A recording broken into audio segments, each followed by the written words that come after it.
Hey everybody, what's up? It's me, Sarah G with the Smack, and I am back. And today I've got Bill Cates here. Hey, Bill. Hey, good to see you. We're going to be talking about the language of referrals. We got a great show for you, so stay tuned. Woo! Bill Cates is a widely recognized expert in the art and science of acquiring new clients through referrals and personal introductions.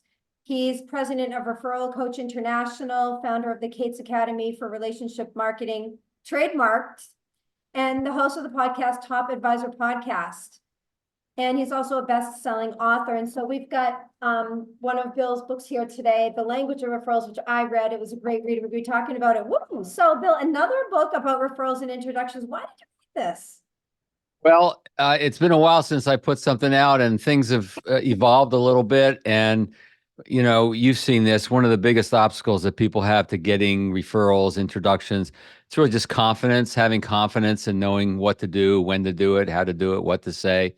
That's what builds the confidence. And so I decided to write a very practical, tactical, actionable book on this. And so from the first page almost, it's here's the strategy, here's the principle, here's the strategy, and here's how to implement. Here's what to say. And now I don't expect everyone to use the exact words that I provide. I mean, if they like them, great.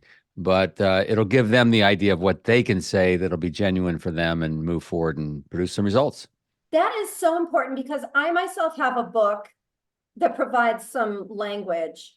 I'm sorry, everybody. I had a cold. As you know, I have 4 children under 10 years old. And so like in the winter, and this is the spring, I guess it's around Easter, but like every 2 weeks I get sick. So I'm dying here. But anyways, I wrote a book, 47 Financial Advisor LinkedIn Messages. And then people are like copying and pasting. And like, I sent this message 25 times. It didn't work. It's like the context matters, your phrasing, like your delivery, how you handle it. And so I love that you say that, like, use it as a guideline, because that's what people do is they just think, oh, okay, I'm going to copy and paste, and they don't think of it like, does it really make sense what I'm saying for the situation? The how you fit it into the conversation matters just as much as like what the words are, right? Context is everything. And I read your daily tips. Every morning I wake up and you're in my inbox and I always read it. And the one this morning was right on in terms of why is someone not responding to my message? Well, the first word you used was relevance. It's got to be relevant to them. And it's a little easier for them to copy and paste what you write. For me, they have to actually say the words out loud. So hopefully it'll filter through a little bit and they'll get the words that are right for them. But you're right. It's a template. I call it scripts, word tracks. It's really a template just to give you ideas. Oh, yeah, and there's some awesome stuff in there, everybody. So we're going to be getting to that. So you've been doing this for almost 30 years, right? I have. How have the strategies changed, or have they changed at all? A little bit. The principles haven't changed, and you'll see as we go today. I always like to provide the principle, the overarching principle that's at play, and they rarely change. Principles of marketing, principles of the referral process, but certainly the strategies and tactics can. And so, for instance, COVID, everybody's on Zoom, everybody's virtual. Now we're back to a little bit of hybrid for a lot of folks. Certainly, when you're using a lot of Zoom meetings, those meetings tend to be a little shorter, generally speaking. So sometimes it takes a little longer to build that rapport, that trust, that referability. You may feel you don't have the time to get into this conversation because of that. So you have to manage the appointment even better. Uh, when the do not call regulations hit so long ago, we knew that things were going to change, and it's just gotten harder and harder and harder to reach people. So that's been a part of it. And that's why, we want to go the warmest way. One of the principles that I operate under is what's the warmest way to meet someone? I'm always looking for that first. And so things have changed and made that as well. And those are the two main differences, is just that the hybrids that we're now doing with Zoom, and just that it's just so hard to reach people.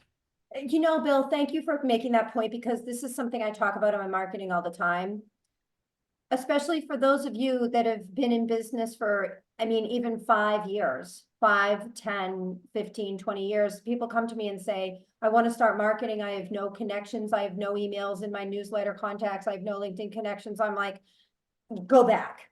You know what I'm saying? Like, we need to trace back because your best bet before we go and try to like have you meet new people at the Chamber of Commerce meeting, okay? You've already done this like 25 times a year for the last decade. You know what I'm saying? And so I feel like people, I think in human psychology now, excuse me, everybody, I'm so sorry. I'm like, this is so frustrating. I can't even talk.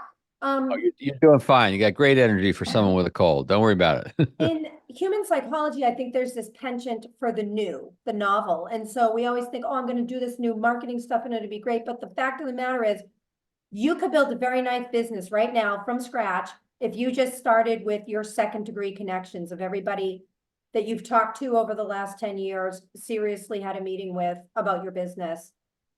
Prospects that didn't close, that did close, that became clients, old clients that left, whatever, people you used to work with. You could build a very nice business from people that you already know. And that goes, Bill, right into what you're saying is the warmest is the best, but you know, people want to do it. And then they get sold by these marketing people like, oh, the results will be this, it'll be all great. Like the warmer is better, Bill. I love that you're saying this.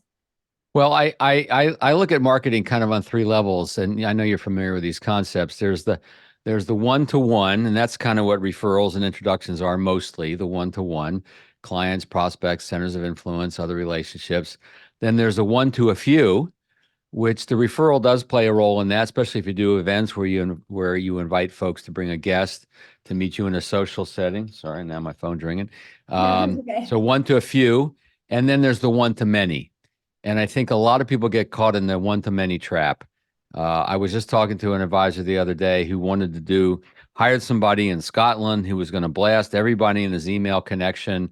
He's going to probably use a bot that could potentially get him kicked off of LinkedIn. And it was just a, one-to-many message.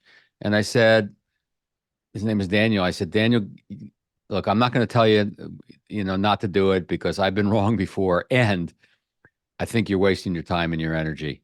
And so the one to many tends to work best when you have a reputation in a market, in a target market. Everything I teach around referrals, introductions it's magnified better when you have a clear market and you're trying to build a reputation for yourself in that market and then start to attract people. You see, the referral thing, the introduction thing, it's a little bit of it's a prospecting. It's a movement forward. I don't want to call it a push because we don't push anybody to do this, but creating a reputation in a market, that's an attraction thing. And so the one to many can have a place in that where you're creating awareness for yourself among a very specific group of people whom you want them to be aware of you. But in terms of getting clients, just from a one-to-many approach is usually a waste of time and energy. We need to think in terms of one-to-one and one-to-a-few. And that's where the book Language of Referrals comes in. Now, how are you making the distinction, Bill, between a referral and an introduction? Yeah, so you're going to hear me use the word referrals a lot. Old habits die hard. And here's the way I want you to think about it. Because it's so hard to reach people these days, if someone said, call George, use my name. Well, George is not going to pick up the phone if he doesn't know who you are. And he's wondering why his friend gave his name out to somebody. So because it's so hard to reach, we need to think in terms of introductions or connections. So I want you to think the word referrals in terms of for internal use only, not to be shared with the public, as a compliance officer might say. And so when you're with a prospect, a client, a center of influence, anyone who has the ability to connect you, use the word introductions and/or connections because you want to use the word that represents what you really want, which is a connection. Also, some people, have a negative view of the word referral. Some advisors do, some clients do. They've had a bad experience around it. And so for another reason, we're kind of getting off that word just a little bit. And we're thinking in terms of introductions. And you see, when you use this with your clients and centers of influence, it will produce better results for you. So what exactly do you mean by increasing somebody's referability? What do you mean by becoming referable? Yeah. Well, obviously, there's two components to being referable. And how do you know you're referable? First of all, well, you're getting unsolicited referrals, introductions. everybody on this listening and you and me, Sarah, we should all be getting a few unsolicited. If we're not, then whatever we're offering needs a little bit of work. And so there's two components. There's the value connection. People have to see your value. They like the questions you ask. They like the things you teach. They like your responsive service, all the value-oriented things. And then they have to like you and trust you. It has to be a personal connection. And one without the other, you don't move forward. You're not going to win their business. You're not going to get referrals or introductions. They have to see your value and they have to like and trust you. And so I break down the client journey into three unequal parts. The first part is the prospect journey, the prospect experience, usually the shortest of the three. And so what are you doing there to make a value connection and a personal connection to win the business and then become referable? Then there's the onboarding experience, the first 90 days, first 100 days. This is really an area that I've seen many advisors could use some work and are missing an opportunity to become highly referable and get unsolicited and solicited introductions through that onboarding process and then the ongoing process. So as you're thinking about how are we reaching out to my clients, what's my client service plan going to look like moving forward? Well, how are we bringing value? What are the different added ways of value? And what are the different added ways of building that quote unquote business friendship? And you put those two together, and that's a very powerful combination. That will create some unsolicited referrals. So I want to get right to the book because I really enjoyed reading this. And everybody, if you haven't checked it out yet, we're going to include the link in the comments. The VIPS method for asking for introductions. VIPS method. Okay, Bill, what is it? Sure. So a lot of folks, I've been teaching this for a long time, they call it VIPS. The V stands for value discussion, meaning we want to make sure that we've earned the right to move forward and have this conversation or even promote the possibility. And this is about expectations. This is about making sure that people are seeing the value. Since we're talking about the language, let me give you a couple of different pieces of language. So if, let's say, if someone decides to move forward with a plan or decides to transfer assets or go into underwriting for life insurance, that's this decision point, and that's usually when you can be very referable. So I would say, Sarah, you've made a pretty important decision. I want to acknowledge you for doing that. We've talked about what happens when you don't move forward with this kind of work. And I know you had a lot of things to weigh, a lot of, priorities to consider. I'm curious, what tipped the scales for you? What made you decide to move forward?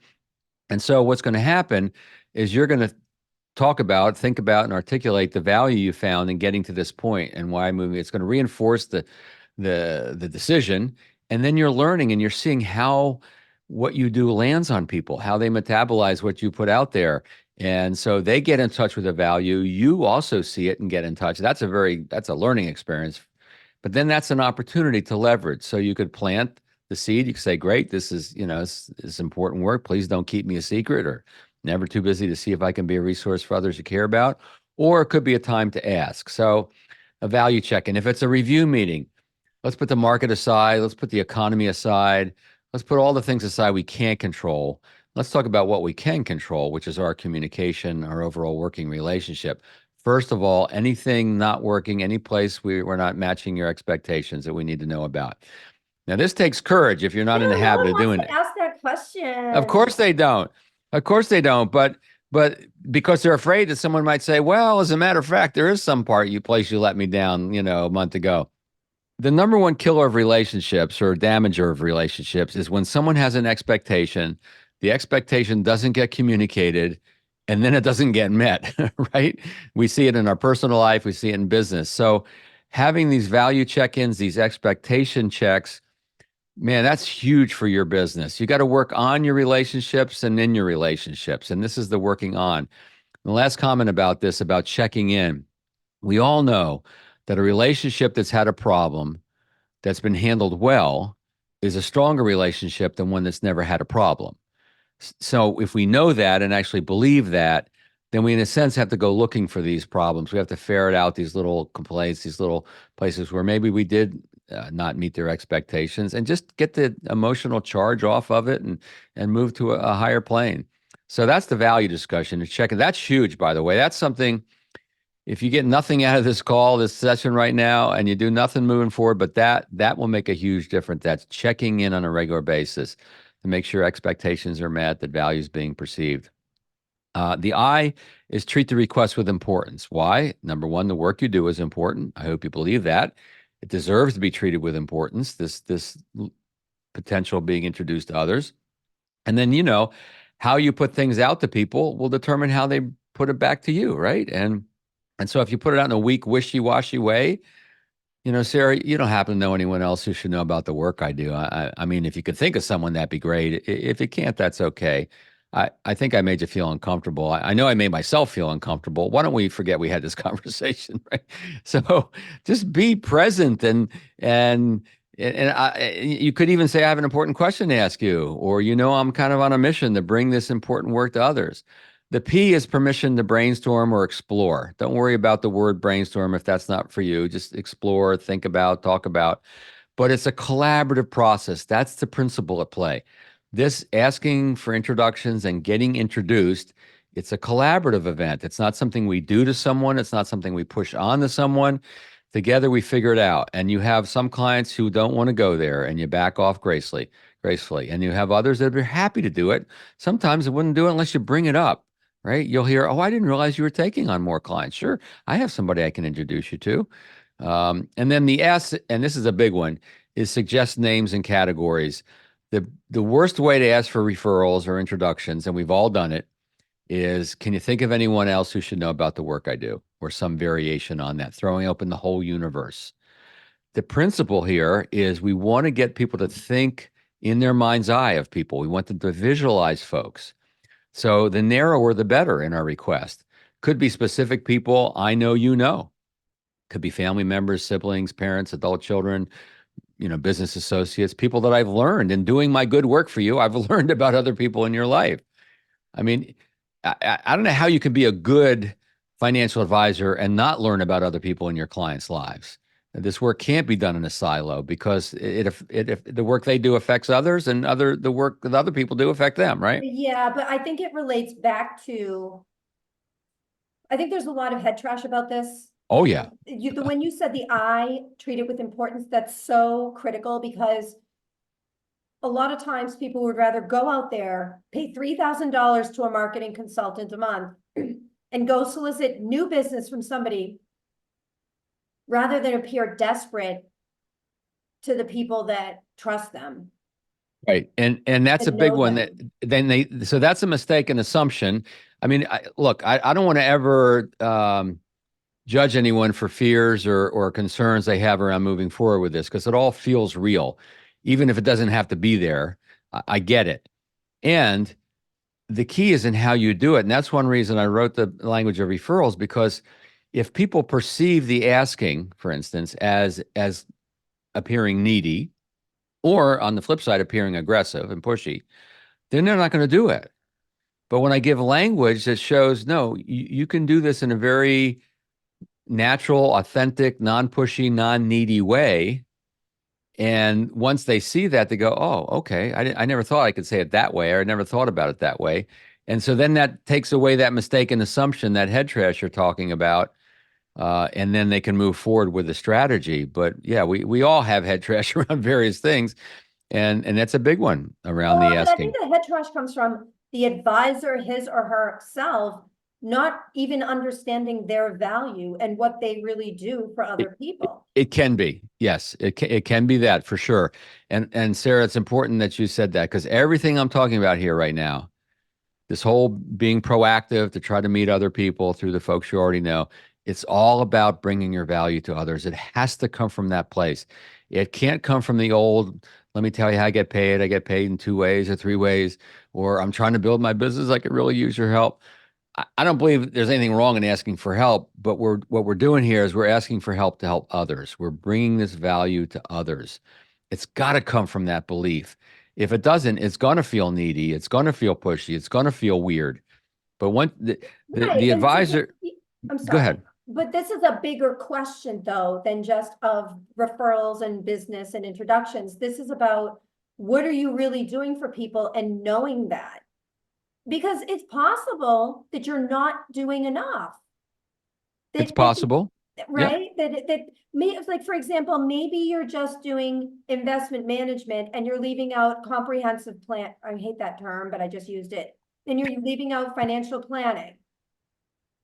Okay, Yeah. so I mean, if all you're doing is shoving their money into some index funds, then and you're not really helping them meet their life goals or find out when to get Social Security or avoid IRMA surcharges. All of that, those things, like, could you be doing more to be relevant to the people that are in your clients' networks? That's the question you have to ask, because if you're not up to snuff, then change it before you do this, because it'll make it better. Otherwise, you're always going to have that head trash. Yeah, I think that's true. One of the things I wrote in my book, Radical Relevance, which came out before Language of Referrals, was to do a real value proposition assessment. And what I mean by that, a lot of people, when they hear the word value proposition, they think of elevator pitch. They think of the short way to talk about your value. And we need those short ways to talk about our value. I call it a value positioning statement. The value proposition is really the soup to nuts from the minute you meet someone and you talk to them and ask questions, and then maybe they become a client and then you onboard them, and that everything you do, if you look at that, you can tell whether you're bringing a lot of robust value to people or whether there's some things that could be done better. And one of those places I mentioned earlier is the onboarding spot. I can't tell you how many folks I've interviewed, I've coached just over the years, where they bring people in and the assets are being transferred, and sometimes takes a few weeks for that to happen, and there's no communication. And the new client's thinking, "Oh, is it working? What's going to happen?" Same thing if going into underwriting with life insurance. There's that delay. There's that lag. One of the biggest things you can do is have the no news or good news calls or emails, and just keep them in that loop. There's so many different ways to provide that value and reassurance. One, Brian Sweet, who I interviewed for my podcast, has what he calls the 90-day dazzle. This is in the first 90 days of that relationship to make sure that he's bringing a lot of value and building the business friendship along the way. So, yeah, it's possible that you don't believe in your value because you're not bringing enough value. Uh, I'm not going to assume that, but I've seen it. I've certainly seen it. So in the suggest names and categories part of VIPS in the book, page 49, you have written as an example, Gloria, the last time we met, you mentioned that your sister and brother-in-law live in the area. Assuming that we come up with an approach that feels comfortable to everyone, would you be open to introducing me to them? Well, I like that because I think it's soft, but I also think it recalls a conversation you've had with the client. And that's something that is so missing in today's fast-paced society where everybody is forgetful. And so if you're not taking notes in your CRM, when you're taking notes of a client call, write down anybody that they mention, because it'll help you with this. Yeah, I mean, here's the way I see it, and I kind of alluded to this earlier. You can't do the work you're doing in a good way in a vacuum. It can't just be you're working with one person and you're not paying attention to who else is in their life. So, just from the more context you have about your prospects and clients, the better you can serve them, right? The more you know about what's important to them in all areas of their life, the better you can serve them. So, this is where curiosity comes into play. And in developing and exercising the curiosity muscle is huge. First of all, it makes you a better listener. It builds better rapport and trust because of that. You also learn about other people in their life and how that impacts them and vice versa. So you become a better advisor. And the side benefit to all of that is you can start to build a little bit of an inventory of folks that could be suggested in the VIPS for a possible introduction, like sister and brother-in-law, like ex-business partner, like anybody, Uncle Ernie who runs a business. So when you're curious and you pay attention, I'm not saying you jump on those opportunities right at that moment. It probably wouldn't be appropriate, but you're paying attention. And then later, after I know you're seeing the value, I could say, you mentioned your Uncle Ernie a couple of times. He runs a business. I went to his website. Looks like a pretty nice business. We do a lot of work with small business owners. Assuming we come up with an approach that feels comfortable. This is important, by the way, just what I said there, right? Assuming we come up with an approach that feels comfortable for you to introduce me to him, would you be open to that? Or assuming we come up with an approach that feels comfortable to you and comfortable to him, would you be open to making that introduction? Because if you don't do that, if you don't foreshadow the fact that it's going to be a comfortable way to do, then who knows what could be going off in your head. It could be, I'm not giving any phone numbers out so this guy could bug my friends, right? That's what could pop into their mind because that happened in the past. So in the middle of the ask, we're letting them know we're only going to proceed in a way that's comfortable for everybody. And that pulls away a lot of or takes away a lot of the resistance that could have been there had you not done that. Focus should always be on understanding their world, Yes. understanding them, the kinds of relationships they have, how they relate to people, what might be tenuous, what your client would be comfortable with, what they wouldn't be comfortable with. And it's hard to know that at first, but over time, you really should know them well. And this is also an epidemic in our industry where, one advisor handling 70 client relationships. Well, I don't know about you, but I have trouble keeping track of like my 4 children's birthdays. I hate to say it. And then there's Antonio on top of it, right? So that's 5 people. Okay. So, I mean, I think the, the, the days of like one advisor with 100, I mean, how can you be doing this if you have 100 different clients, right? So then it gets into, oh, well, these are on my A-list. My A-list clients are the ones that I'm going to call on to refer more.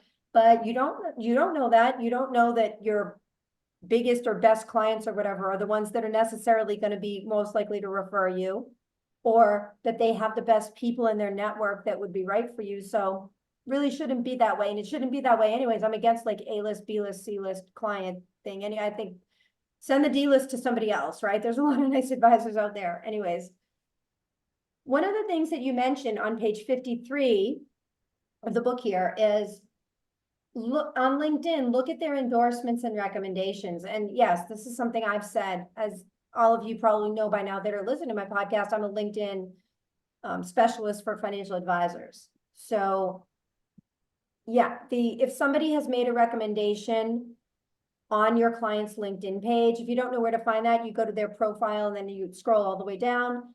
If someone's posted like a recommendation or a testimonial about them, or if they have done that for somebody else, that usually implies that there's some kind of closeness, respect, admiration, and that is a pretty good starting place.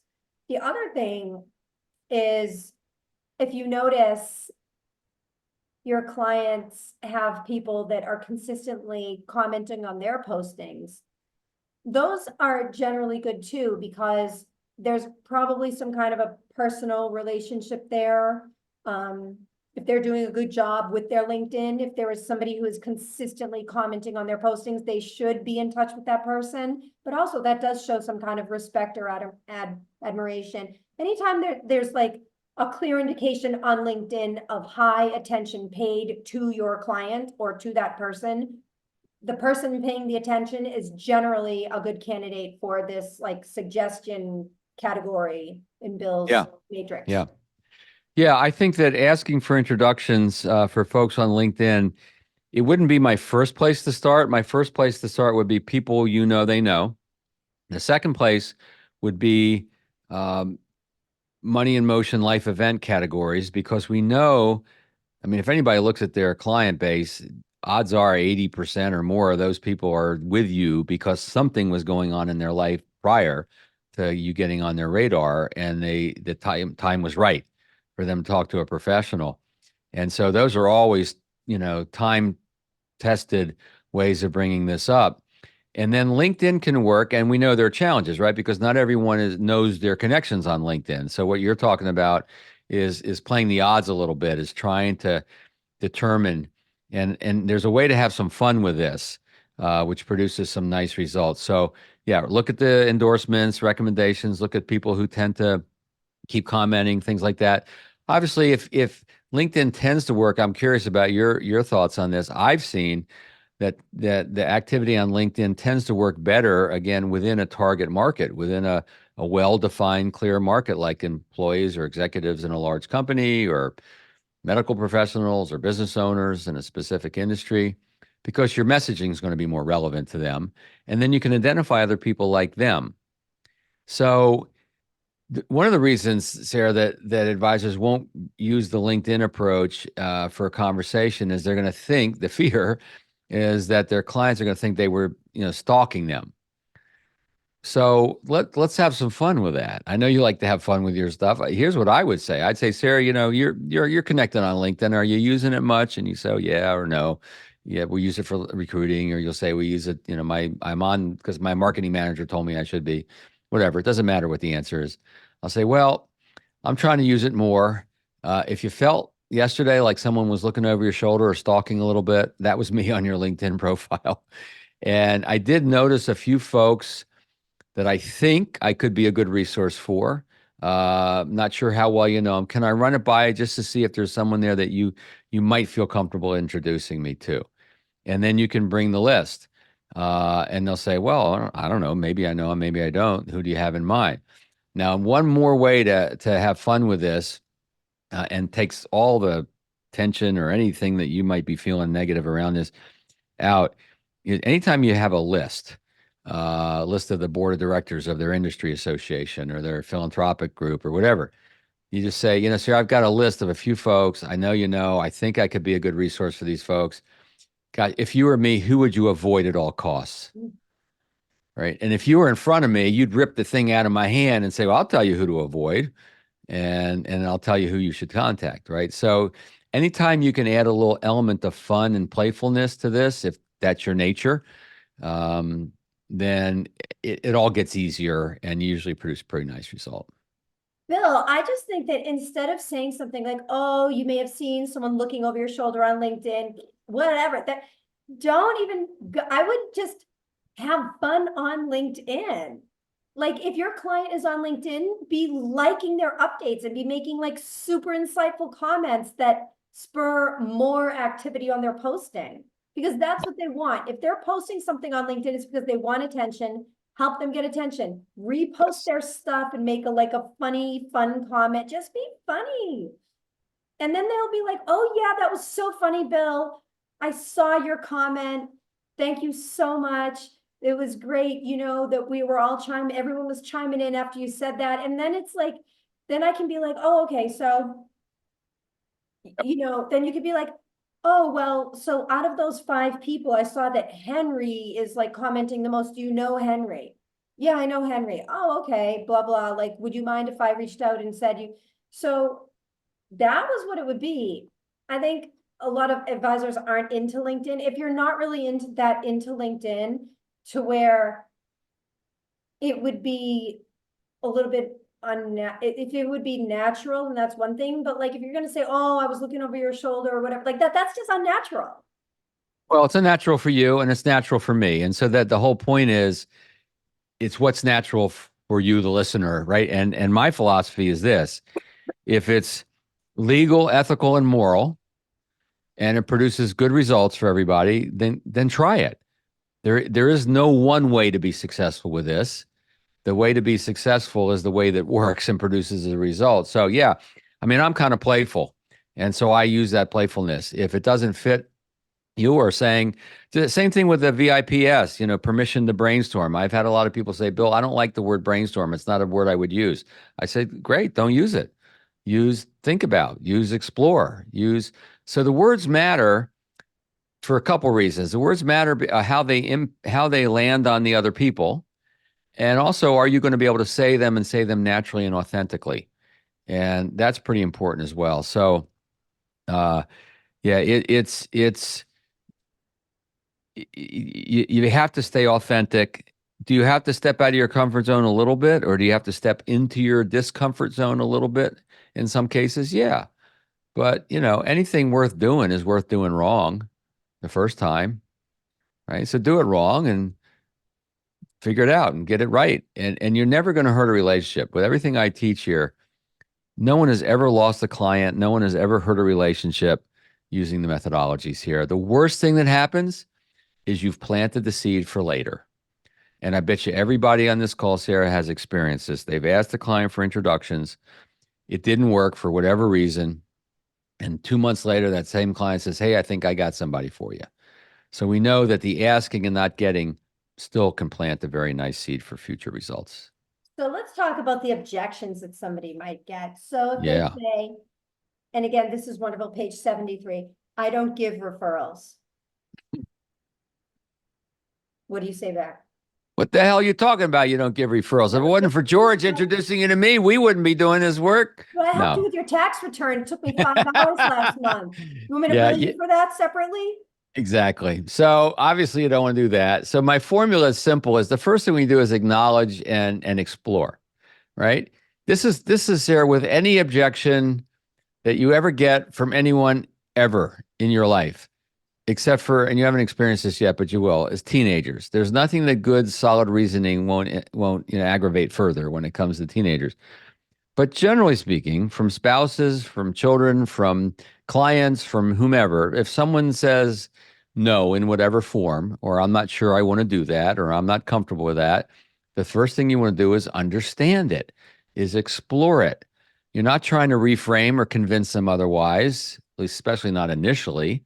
And with the referral thing, the introduction thing, you got to be careful because this is a long-term relationship you're building. And if you come on too strong, then it could hurt the possibilities of down the road. So if someone says, I don't like to give referrals, I don't like to do this, I would say, that's fine. I know some people don't. Can you tell me more? Have you had a bad experience? Just the words, can you tell me more? What are they going to do? Well, they're going to tell you more. And so in that exploring, I may learn that they had such a bad experience that you're just not going to go there right now. And I've got to back off gracefully. And I've got to say, Sarah, that's fine. I just want you to know that I'm never too busy to see if I can be a resource for others when the time is right. Fair enough. And you'll go, yeah, fair enough. Or I may learn that you think me asking for some introductions means that I want phone numbers. I'm going to bug people. And, that isn't what we're going to do. And hopefully that's not what you're going to do. So sometimes we can correct their mistaken assumption around this and let them know they could talk to their friend first, or they could introduce us through an email that could be comfortable. So we just got to learn first. We got to explore. So what we don't want is the possibility of clients not having this conversation with us to stop us from having the conversation. We need to be willing to have the conversation. We identify the people who are totally open to doing it, and a lot of people are, that you just haven't brought it up. And there's some that don't want to do it. I joke that there's some clients you could run into a burning building and save their children they wouldn't do this with you. That's fine. Just back off gracefully. And then you move forward with the folks who are willing to do it. So it's really as simple as that. And we just don't fear the concerns. We just explore and understand them. And now we know what to do. The strategy then becomes available to us.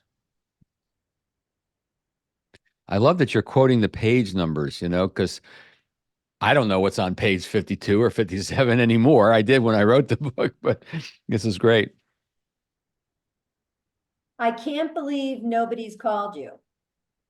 Yeah. Yeah, I've told a lot of folks about you. Nobody So called you yet? Yeah. yeah, and this happens with centers of influence sometimes too, or are lousy at making introductions. So the thing to do here, this is an educational moment. This is a moment to appreciate the fact that they're talking about us. Thank you. I appreciate that. Be honest or be candid. I'm not surprised that no one's called. Oh, why is that? Well, we've talked about this. People put off this work for all kinds of reasons. They're stuck in wherever they are at the moment. And for lots of reasons, they just don't move forward. And so you mentioning me to folks, while I appreciate it, it's great, doesn't always produce the result that we hope for, where we at least talk and see if it makes sense for us to have a conversation. So here's what I found works well is that when you talk to someone, if you identify someone you think should know about the work I do, if you could make an introduction and you can connect me, maybe with an email introduction, or you and I can talk about it first, and then we'll talk about what's the best way to be introduced. But that word of mouth is nice. I appreciate it. And it doesn't usually turn into me being able to bring this important work to other people. So that's an educational moment. Then I could, at the end of that, Sarah, I could say, is there anyone you've mentioned me to lately that we might chat about? So I could try to bring it to something specific. So one of the things, and this is kind of one of my pet peeves, is that when there actually is somebody that comes to the person's mind, that they say, oh yeah, my sister just had a baby. And then it's so natural for us to just say, oh, great, how do I reach him, or how do I reach her, right? And I've commented about this as well, and I love that you comment about this on page 87, actually. Great questions to ask your introducer. Can you tell me something you respect or admire about him or her? In this case, we're saying the sister, right? How do you think she will respond to this introduction? These are great questions to ask, because I feel like what happens is a lot of times people say, great, they get all excited, they take the referral, they go try to get a conversation with the person, and then they don't come back to the referent. And they forget that the relationship you have with the person making the referral is your greatest asset, and not just getting the actual meeting to happen, but having the relationship actually come to fruition after Right. you have the conversation. Yeah. The And more information, yeah, this go is ahead. where it breaks down a lot, where to me, I was going to say to my book, well, in my book, that we're not done until we've arranged for that connection. Now, look, some will fall through the cracks. I get that, and there's ways to address that. But we're collaborating, and this could be someone volunteers an introduction. By the way, it could be we're not even asking, and you say, hey, you should probably talk to my sister. Great, let's talk about how you introduce me to her. Let's talk about how we can do this in a way that feels comfortable for everybody. And if we're lucky, sparks her interest in talking to me. The principle. Let me give you the principle at hand here. When the Food and Drug Administration is approving a drug for the market, it's looking for safe and effective. So that's what we want for introductions: comfortable and relevant, safe and effective. We want people to feel comfortable in the process, so they'll do it and respond well. And we want to at least pique the interest in that prospect.